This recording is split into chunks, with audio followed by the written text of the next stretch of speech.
In Mito, we can save analyses and replay them on other datasets. In this analysis here, we have these two datasets, and we did a merge between the two of them, and then we created a pivot table off of that. By clicking the Save button, I can save this analysis as pets. And then if I call another Mito sheet down here,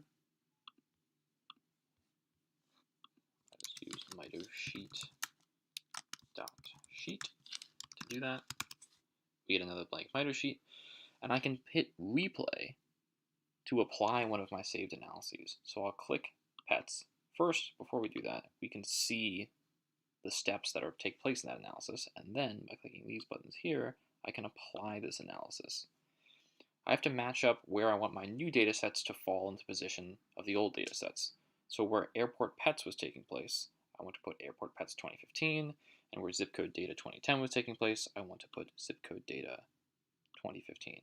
And then I hit replay, and it loads in our data and applies the analysis that we had saved. So you see, it merges the two datasets together, and also creates a pivot table based off them.